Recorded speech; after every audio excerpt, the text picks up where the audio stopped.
But today you will get a good snapshot of your health, what you can do about it, some good workout to take home, whether you have equipment or not. I'm giving you 2 different variations. And then we're talking about some supplements such as protein and creatine that can help you, give you that edge for muscle building. Sound good? Okay. I appreciate that. So a little bit about Dr. Jeb and I. So we have a physical therapy practice here in Jacksonville, Florida. It's a mobile practice, and so if you guys have heard of me before or heard of us, we come to your home and treat you. We meet you at the gym or your home or wherever you would like, and it's all one-on-one care, and it's all within the comfort of your home, because we always try to help you strive to improve your health in your own home. Now, if you want to go to the gym, that's completely fine. But what better way to get to know you, your body, and your health than in your house? And so I don't have a physical office, but we just provide the care wherever you are.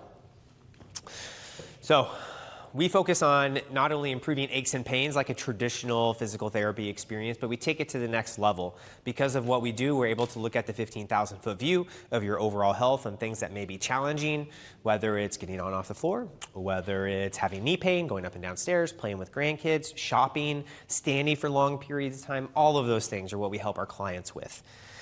It's a great experience if you guys have ever experienced it before.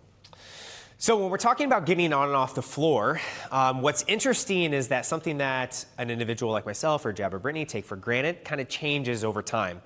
And the floor can become a little fearful, and getting on and off the floor, and I'm sure we've all had stories. I think Barbara just shared one with me of people who fall and can't get up, whether that be you or a loved one. And it just ends up being a situation that is uncomfortable for everybody. And the statistics around a fall and fractures and fragility and even early mortality are very real. And so has anybody ever experienced somebody that's had a fall or themselves? Yes, sure. And so sometimes they result in fractures, sometimes they don't, but every single time they do result in vulnerability. I haven't seen a patient that didn't feel a little bit more vulnerable after a fall, or vulnerable that they're a little bit fearful of falling. And that's okay. That vulnerability is very real. And the thing is about a fall and getting on and off the floor, it represents a lot of things. It represents what you think of your physical health. It represents what decade of life you're in. We know that every decade after 40, you lose 10% of your muscle mass every decade. What's 1% a year? And that is seen. That's called sarcopenia. Just like osteopenia, it's a silent diagnosis, and that you really don't know you have it until you know you have it. And that's usually from a fall, or things just get incredibly challenging. Getting on and off the chair, toilet, in and out of a low car. I can't tell you how many patients of mine that ended up getting a bigger car because it just got too hard getting in and out of a lower car. Or they're not going with car rides with their friends or lunch because they're just having a hard time getting around. And that just represents a little bit of vulnerability. So what Jeb and I do is we measure that vulnerability and we improve it. So it's very, very real. And muscle is the #1 thing that helps us prevent early mortality. And so we know individuals who have more muscle mass not only get on off the ground easier, but they live longer. Now, we're living longer because of modern medicine, and that's called lifespan. But what Jeb and I treat is Healthspan. So how does the quality of those years? How strong do you feel? How much muscle mass do you have? And unfortunately for women, it's just that much harder because you just don't have the hormones that men have. We have a little bit more muscle mass. And so you need to be conscious of that because unfortunately it's not talked about. And one of the biggest common denominator that we can bridge the gap is getting on off the floor because it requires a lot of muscle and it requires power.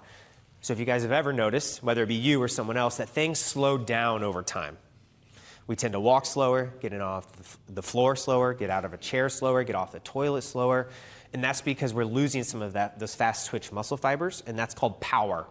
And power is speed. Falling doesn't happen slowly, right? You can't catch yourself slowly. You can't fall slowly. And so we need to work on some of that, and that's where people kind of miss the boat. So today we're talking about what does that actually look like, not only to improve strength, but to improve power, speed of doing things. And that's just missed in the traditional healthcare system. So if you're not putting on muscle mass, you're not preventing some of those things that cause mortality, falls, Alzheimer's, cardiovascular disease. If you have more muscle, you're going to live longer. You just need to know how to build it. It can happen at any age, but unfortunately, as you guys I'm sure have found out, that as you get older, things just get harder. It's a little bit harder to put on muscle mass because of hormonal changes. That's just not something you can control, but you can improve it. And we're going to be talking about what you need to do and the role of protein and how much protein you should be having. Has anybody heard sarcopenia before? Osteopenia, osteoporosis, right? That's a little bit more familiar term. It's a gradual decline of muscle strength and power is sarcopenia. And it's a killer. Like, unfortunately, in the very last bit of your life, you tend to lose weight pretty quickly because muscle weighs a lot. And when you lose weight and you lose muscle, you lose function. And we don't want that. And a part of that function is getting on and off the floor. So today we're going to go over some ways that you can get on and off the floor that are specific for you. And that's why in the back of that pamphlet, you can make some notes on some areas that are challenging for you. Or is it hard to get on and off the floor because you just don't have the joint range of motion, you don't have the strength, you don't have the balance? All of those things are needed to get on and off the floor. And we're going to help you assess that and improve that. Getting off the floor stinks, okay? It's just not fun. I can't tell you how many times our patients' eyes get really wide if we're like, hey, we're gonna have a great session today. Actually, we're gonna get on and off the floor together. And they're like, no way am I doing that today. And they're like, because I got a bum knee, I got a bum hip, I just don't have the strength. And it's okay. I mean, Jeb and I are trained that we can help you get on and off the floor. But just doing one rep can take the breath away. Like, it is hard. And I've seen people struggle. And what's great about getting on and off the floor, there's really no right way to do it.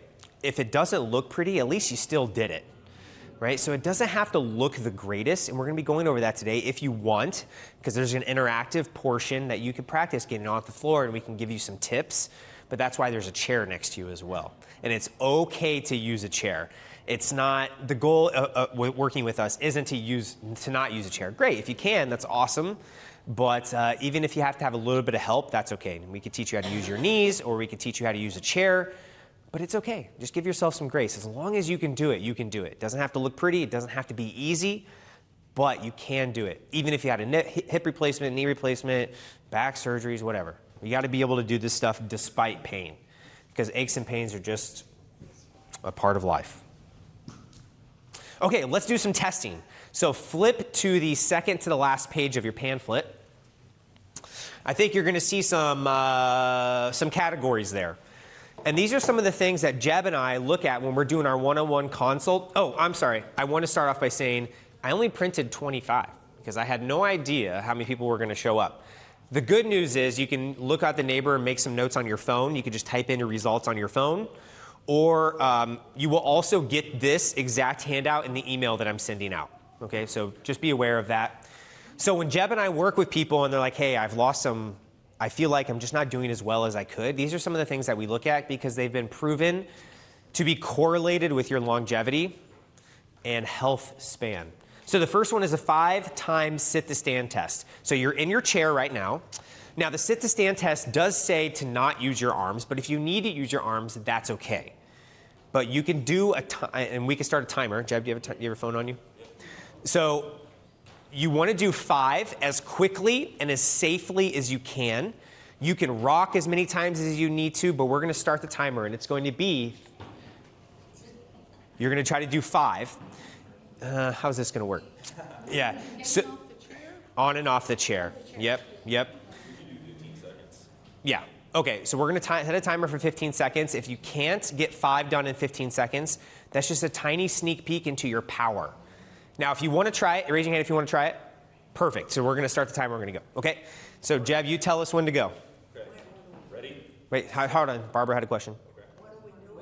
You're standing up and you're sitting down. Yep. As quickly and as safely as you can. And if you have to use your arms, that's okay. You just make a note on there. Use my arms. All right. 15 seconds. Ready? Set. Go.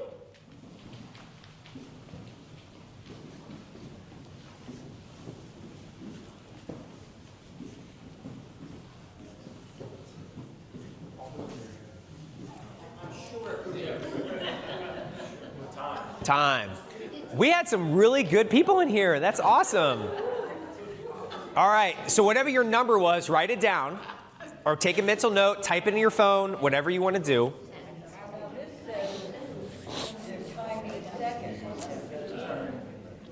Yes, because the test is really how many seconds does it take you to get 5, and we try to improve that, okay? But I can't individually do that right now. So that's just one snapshot of speed plus strength is power. How quickly can you do it? These are low chairs too, it's not easy. Sound good? Now the other one is grip strength, and I do have a grip strength tester with me today, so if you want to test that, you can. But if you have less than 35 pounds, that's considered frail, and that's an early indicator for mortality, okay? You don't have to work on grip strength individually, but when we're working with our clients, this is one thing that we test and measure over time. I really liked people 65 and older to be around 50 pounds, 60 pounds. Good. In your products list, do you have something to use, a product that you use to improve your grip strength? Yeah, kind of. Yep, I'll talk about that. Yep. So grip strength is just more of a measure, do you work out, right? Because if you work out, you're having to hold bands, you're having to hold dumbbells, and that improves your grip strength. I had one gal that I treat, almost 90 years old, and she likes to garden, and she had like a 70-pound grip strength. It was very impressive, very impressive. All right, now I'm sure we're talking about balance a little bit, so we're gonna do a single leg stance test, okay? If you've had any type of ache and pain, surgery on one side, that balance is gonna be a little bit worse than the other side, but that's okay. You're gonna stand up, you're gonna go to the back of your chair, you're gonna hover your hands around that back of the chair, and you're gonna take a mental note of how many seconds you can hold your balance on each foot, okay? Without holding on. So I'll give you guys a minute here to test your balance. Single leg stance, hover those hands. How many seconds is that? Eyes open.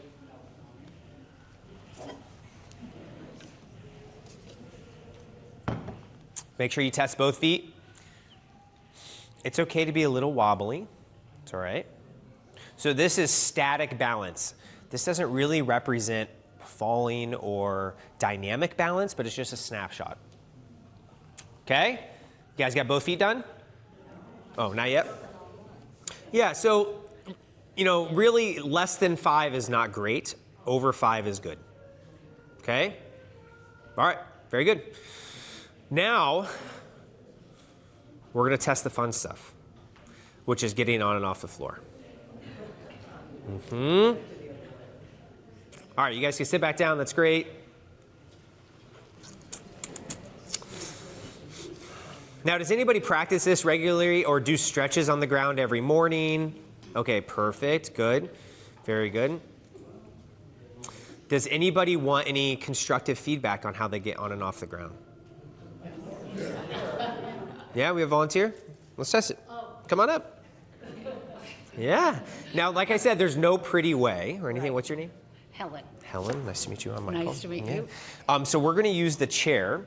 Okay. Now, unfortunately, when I like to test this at home, I like to use a pillow or a pad underneath your knees because there's like no cushion here, and then if you have hardwood floors or tile, so I apologize if it bothers your knees a little bit. We have tiles, so. Okay, yeah. It's better than that. Yeah, so if you practice this at home, which one of the exercises we will be practicing, please use a pillow. Don't make it harder or hurt than it needs to be. Sound good? Yeah. Okay, you want to practice getting on the floor? Yeah. Okay, show me what we got. Okay, well, that's very impressive. Here we go. Yeah. So let's go ahead and lay on your back. Go lay on your back for a second. Good. Oh, the moans and groans just come along with it, right? We're all getting there, huh? All right, let's get up. So she has great core strength. She rolls over perfect. And then here we go. Wow. Okay. You don't need any feedback. That is amazing. That is amazing. Very good. So when Jeb and I would look at that, we would just say, okay, maybe a little bit more core strength. You had a little bit of, we could work on that. I'd like to do it without using both my hands. Yeah, and that is just an individual goal. As long as you can get on the floor, we can work on that strength without having to use your hands. And in fact, one of the workouts we're going over today will do that. Okay, so that's great. That's great that you have that goal. All right, does anybody else struggle a little bit with getting on off the ground? I figured you probably wouldn't have a lot of volunteers for that. They don't want to struggle in front of our friends, right? Okay, perfect. So getting on the floor is a longevity measure. If you're fearful about it or haven't tried it for years or know that you can't do it, just be really real with yourself for a second. Okay, that's something you need to work on. Now, if you have joint limitations or pain or replacements that prevent you from doing that, that's where your team comes in. Because Jeb and I can still teach you how to do that despite that other stuff, but getting on and off the floor is an important skill. And I've had multiple clients that I've worked with that have unfortunately ended up with a fall, but they were able to get up by themselves or with their spouse's help because we've worked on it. Now they did use the chair, but the workouts I'm about to go over will help you get on and off the floor easier and progress it in a way that you can do on your own. Like it's just, you just got to put in the work, okay? But if you need that individual treatment or looking at your joints, then that's where we come in. Because you need a certain amount of range of motion to do it. You have great range of motion in your hips and your knees that allowed you to get off, but some people don't have that, and you got to be able to work on it. Okay, so this is where the more advanced testing comes in. So we're going to get into, so that last bit of your getting on and off the floor was this position here. So this is the lunge position, and it requires length and strength of your hips and knees. Do you see that? How I've got to have a certain amount of range of motion here and a certain amount of range of motion in my knees to do it. You have that range of motion, so you're able to generate it. Now, you could work on that strength a little bit to make it a little cleaner, but you have the range of motion. So today I want to test that range of motion and just see what you have. Sound good? So you're going to stand up, you're going to get behind your chair, that chair is going to be next to you. Just like so. I'll put it on the other side here. So even when I work with this and my client's a very high level, we still hold on to something because this is just an assessment. So right foot's going to be forward, you're going to take a giant step back with your left foot. If you have a hard time with this position already, whether you feel tight in the hips or you don't have a large gap here, or you can't straighten up all the way, those are all things that we can work on. But what you want to go from here, from this position, is that you want to gently get tall and then slowly let go of that hand that's on that chair and see what your balance looks like. Please do it slowly. I do not want a non-intentional fall today, okay? Now, you want a nice long stance because the position we're going to after this is this. And if you're too narrow, that front knee is going to get a lot of pressure. So you've got to be long, okay? Right there. So you guys are doing really well. This is the first step. Remember when she got off the ground, this was the position that she ended up in. You guys remember that? That's part of the last bit of the floor transfer. Okay, so now our next step, if you want to test the other foot, you can. So just come back to the middle, get that other foot in front. Nice big stagger stance. Now if you feel a stretch in your calf, it's because you've shortened your stride and your gait. You're not walking as long as maybe as you used to. So instead of getting 10,000 mini stretches in your calf, you would want to work on your calf length. And that's something that we would work on during our session. Okay, now that you're in this position, come back to the starting position. Now this is the hard part. And just go down as far as you feel comfortable going, okay? So you're going to have that big stagger stance. Got it? And then now you're gonna lower yourself as far as you feel comfortable and then come back up. Come back up, come back up. Uh-oh. Do we have some overcommitters here? There we go. All right. Now, you guys can all relax. Good. So what that is it tests length, strength, and balance. Balance of your joints and proprioception of your joints, the length of your hips and your calves, and then strength of all of the hip muscles in the legs. Okay, and that is a position that we can get into when we're on the floor to help us stand up. Sound good? So you just make some notes on where you felt your restriction. Was it in your knee, your hip, your tight muscles, your back, your balance? Those are the things that we would look at in the exam to help you improve it. It's also okay for you to get a little short of breath getting it. The lunge works a lot of muscles at once. And that is why with the workouts I'm giving you guys today, it's included in both of those. Lunges are very important. Anybody do lunges regularly? By far my favorite exercise. By far my favorite exercise. What questions do we have so far? Anybody feel the calf stretch? Yeah, a lot of calf stretch, yes. That's one of the biggest things that we work on here because you need that calf range of motion to take a step. Boop, that's what clears the toe. Boop. And so if you catch yourself shuffling a little bit or catching your toes, that can be one of the things that we work at. Anybody have any pain with it? Knee pain, hip pain, ankle pain? Oh, you guys are all pain-free? That's great. Good for you guys. Okay, perfect. You can have a seat. Great. Make some notes on your thing. If you could hold it for 5 seconds, do you feel comfortable getting down there and tapping that knee? Remember, we're talking about health span, right? So the quality of the longer lives that we are living. And part of that health span is maintaining muscle mass over time.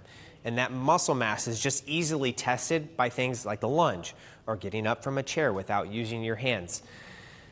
Now, you can elevate your, yeah, go ahead. We haven't been doing lunges until today. Yeah, there we go. How many should we start with, and what should our eventual goal be? Great question. That is in the workouts that I'm sending you guys. It's going to have reps and sets on there. That 8 to 12 reps has been shown for hypertrophy and strength, though. So we want to gain some muscle mass, but we also want to gain some strength. So it's not, there really is no sense in doing 5 reps, right? We want to do a little bit more. But if you have some sort of cardiovascular limitation or replacements, you may start lower than that. That's just a goal.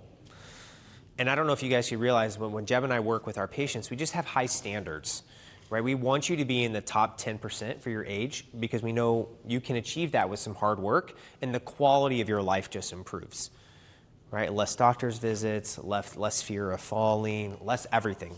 But you just have somebody to walk along with you in that path, and that's Jeb and I. That's what we work on.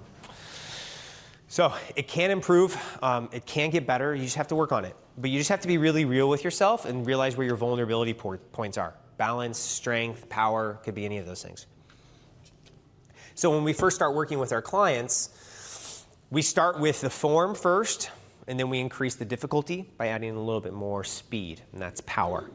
That's typically where people don't work, is because they just don't know they should. You don't really think of doing things fast. I don't know how many times I see people in the gym that are really good, have beautiful form, but they're not varying the speed. We have to keep up the speed as things change over time.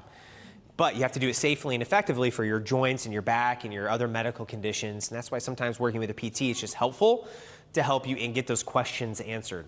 So today when we're going over how to improve it, we have a great way and we have a good way, right? The good way would be using this chair and doing some squats and lunges using the chair, just like what I had you guys do today. It's not pretty, it's not the most entertaining time. It does get your heart rate up and it does work, you just have to do it. And so with one of the workouts that I'm sending you, it's gonna just go over the sit to stand and the lunge, okay? Then I also like to do leg swings that help you just improve some of your mobility. That's under here, leg swings, which we can go over right now. So everybody knows how to do a squat from the chair. We all did that today, right? You sit to stand. You could do the traditional squat of just tapping and coming up, or you could just sit to stand. That's fine. 2 sets of 12. All of this is in the workout that I'm sending you guys, and it might actually be in that pamphlet too. The leg swing. So this is my favorite way. Remember how the calves were tight? Well, this is one of the good ways that you can help improve your hip mobility instead of just focusing on the calves. You guys want to try it? Let's stand up. So this is the leg swing.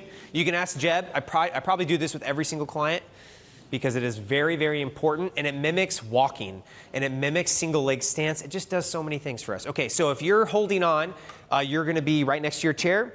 You're gonna hold on with your left or right hand, it doesn't matter. But with whatever hand you're holding on, that's the leg you're gonna swing. Okay. So the trick is, some people are gonna wanna lean forward as they swing, you don't. Just like the good old track days, you want to get some momentum. And what you should feel is when that leg goes in front, you get a hamstring stretch or the back of the leg. And when that leg goes behind you, you should feel the front of your hip stretch. That is the most important. Because as time goes on, we tend to sit a little bit more. Has anybody heard of or thought they had tight hip flexors? This is what works on hip flexors. And that's what translates to this range of motion when you're getting on and off the floor.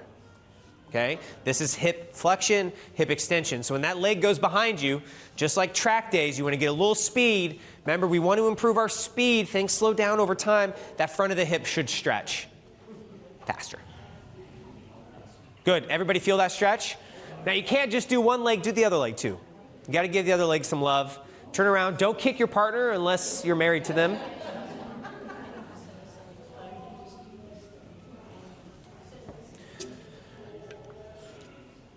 We're setting our intention, right? So the leg swing is a good way to warm up. Anybody feel that front of the hip stretch? That's perfect. You guys are staying nice and tall, which is good. So when Jeb and I do this, it's about 30 seconds to a minute. Of course, we're chatting with you so you don't think about how tight you are the whole time, you know? Sound good? So this is the good way to work on it. So with the lunges, using the chair, you'll have that nice big stance. You do your couple sets of 12 each side.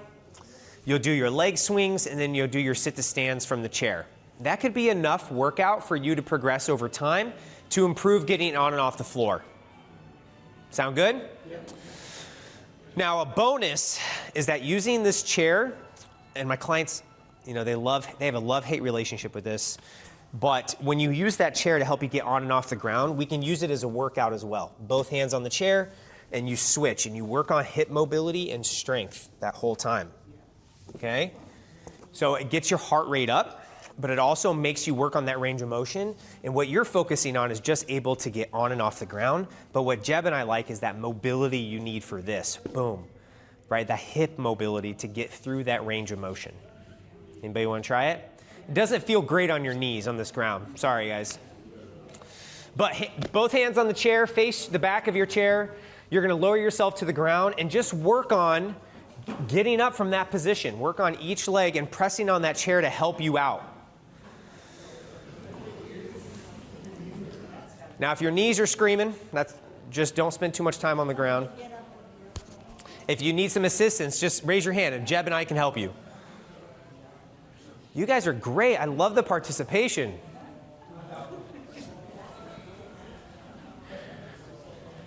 Good. Very good. I see some people struggling a little bit, and that's okay. Anybody's heart rate up from doing that? Whew. Right? It's just a snapshot into a little vulnerability. All right, relax. You guys can take a break. You could use your arms to help. Yes, exactly. You could use your arms. Yep, you could use your arms. Go ahead.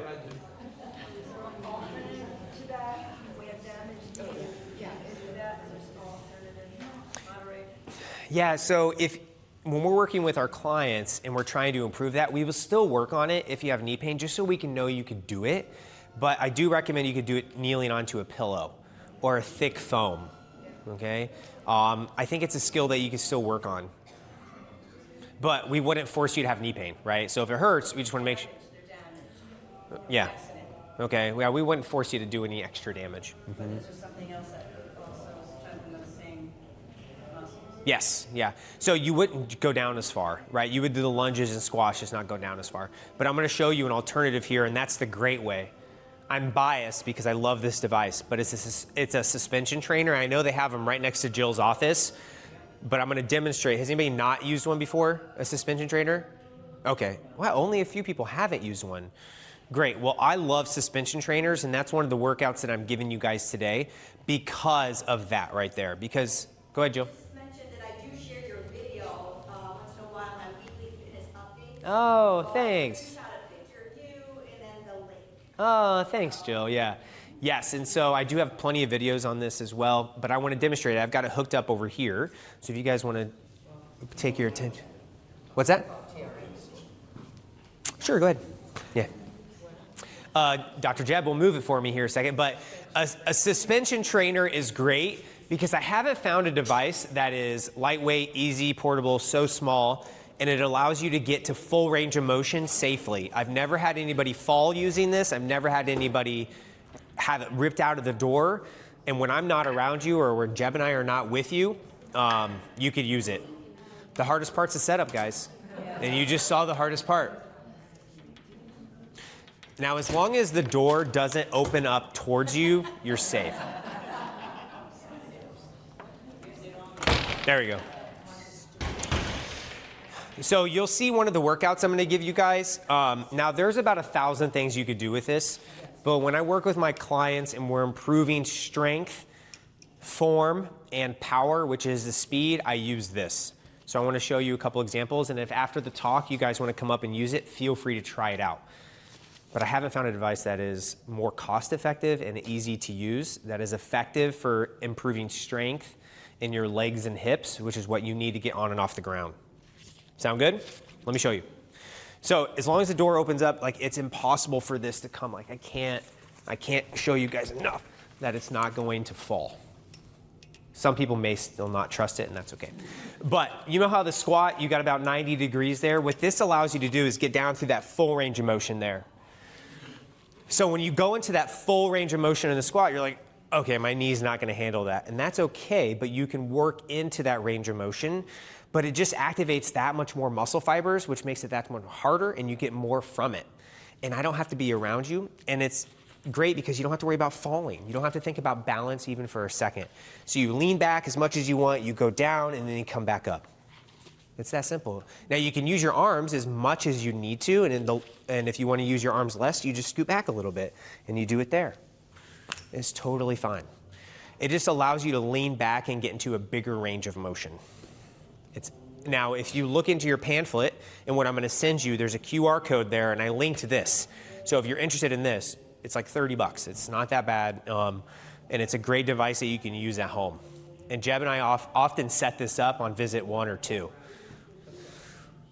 And then if we're talking about lunges, then you just do the exact same thing that we did before, but now you have your arms to help, and you can get into that full range of motion.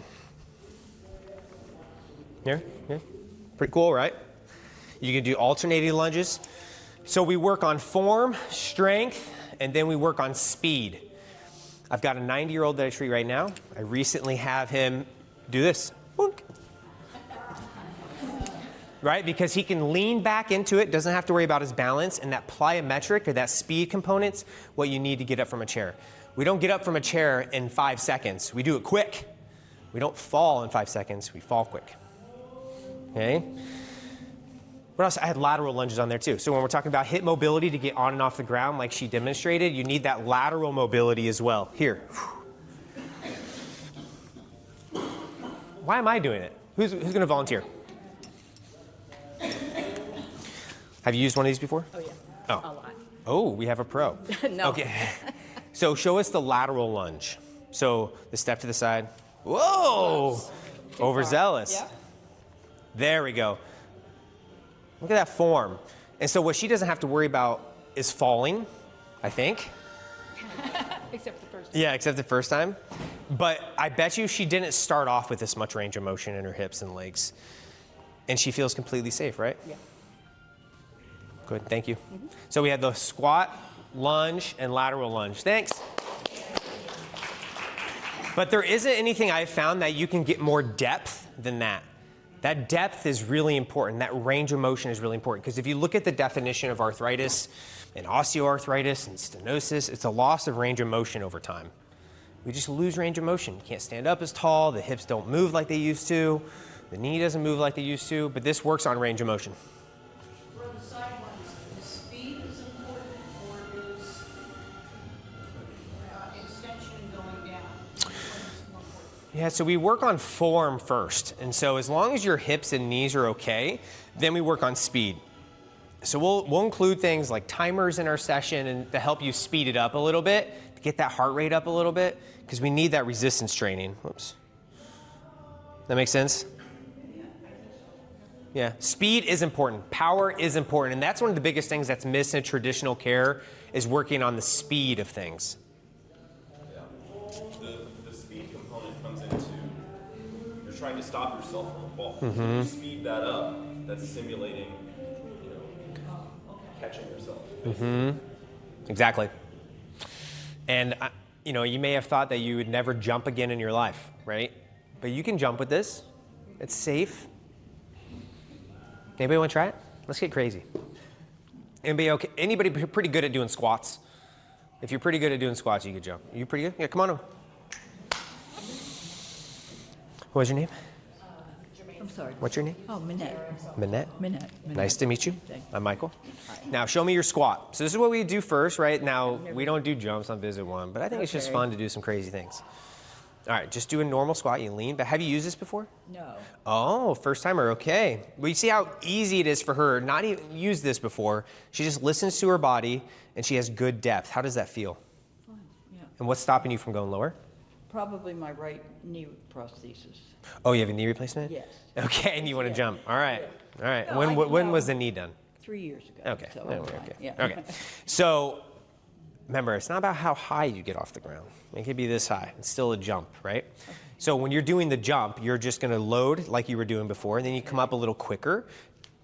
Perfect. Good. And then lean back a little bit more into it. There. Ooh, you see how she went right down and came back into it? and now our heart rate's coming up a little bit, but that's power. Okay, relax, come back up. Okay. Ooh, now it's not easy, is it? No. But it's doable, It's okay. and Yeah. you could do it on your own safely, right? That is power. Thank you so much. That was awesome. Cool. Now, if you guys want to try this at the end of the talk, please come up here and try it. It's very, very nice. And as you can tell, it's not coming out, and it comes with different lengths and stuff, because I know sometimes the houses here, tall doors. I don't know what it is. They're really tall doors. What length is the proper length for like somebody that's like 5? It doesn't matter your height. Yeah, it's just the door height. Just the door height. Yeah. Some people have really tall doors. Like if the 9-foot doors here, I don't know what it is with Knockdale Webb, but yeah, it comes with an extension. Yep. All right, so now that we've looked at a couple different workouts you guys are gonna have to improve that hip and knee mobility, get on and off the ground, you're gonna run yourself through a couple sets of 12 and do those, either with this or without it. It doesn't matter, but you have some exercises that work on length and strength, which is what you need to get on and off the ground.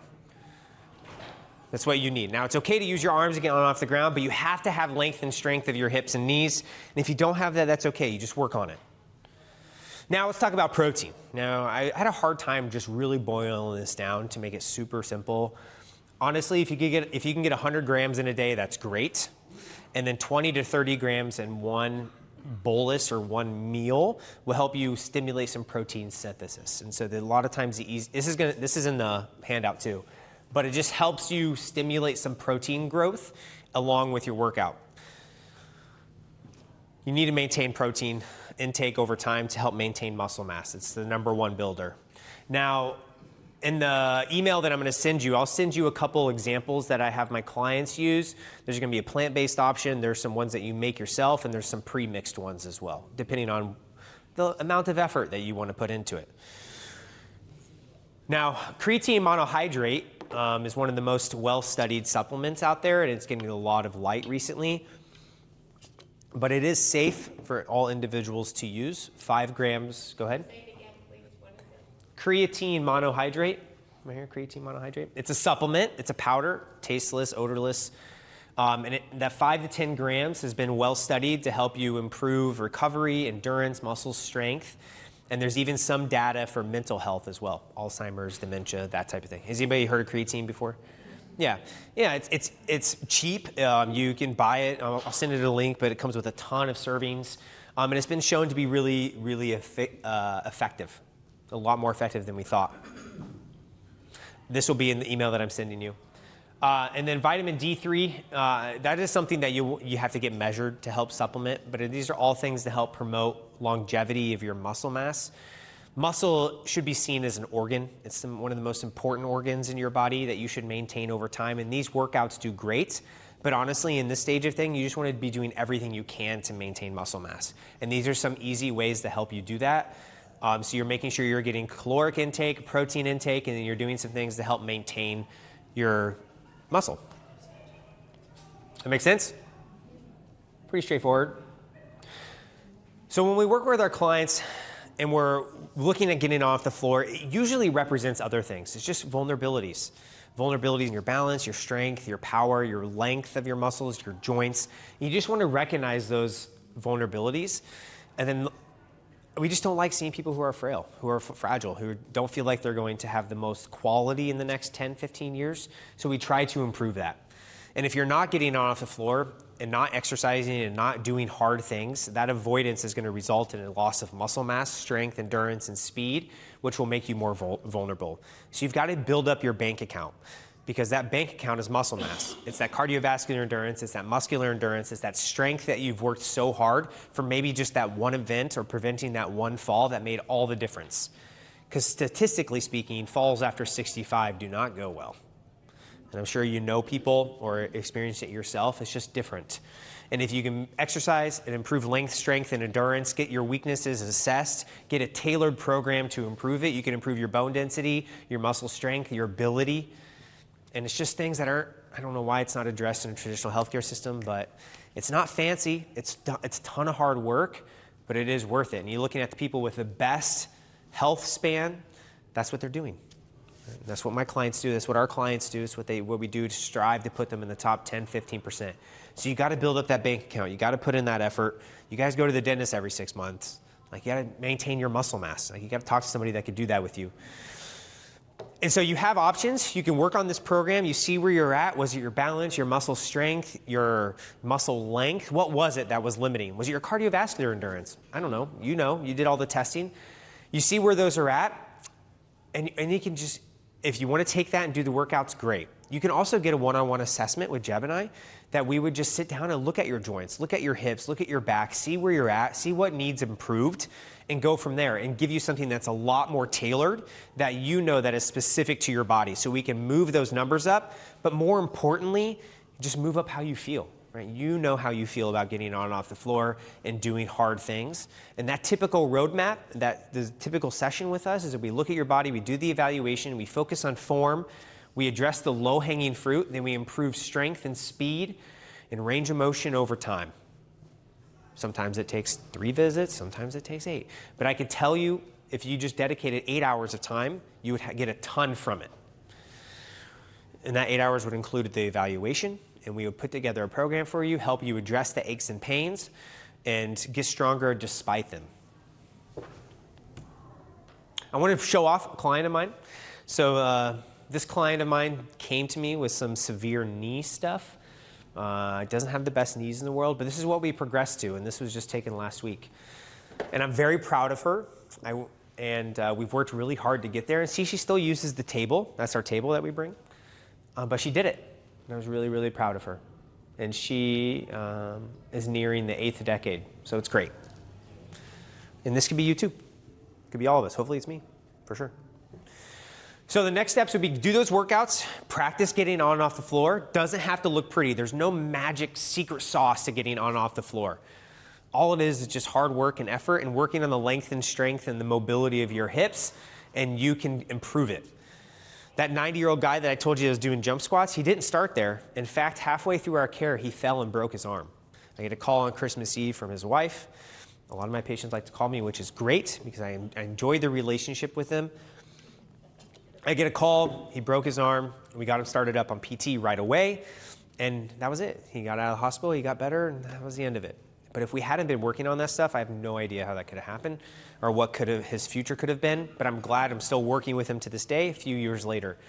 So he's a great, great, great example, so is that gal. But just work on improving your body, elevate that protein intake just a little bit, which I'm gonna send you guys examples of, and build your team. Your primary care is responsible for your primary health, right? Your medication management, et cetera, et cetera.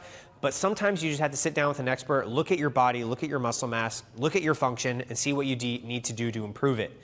So getting on the floor isn't so fearful, you don't feel so vulnerable, and it can get better. Sometimes it doesn't happen in a month, but it can happen. So build your team and go from there. Now, Jeb and I have openings on our schedule next week that I reserved for you guys. And so I only have 3 slots open. So if you guys want one of those slots, let me know.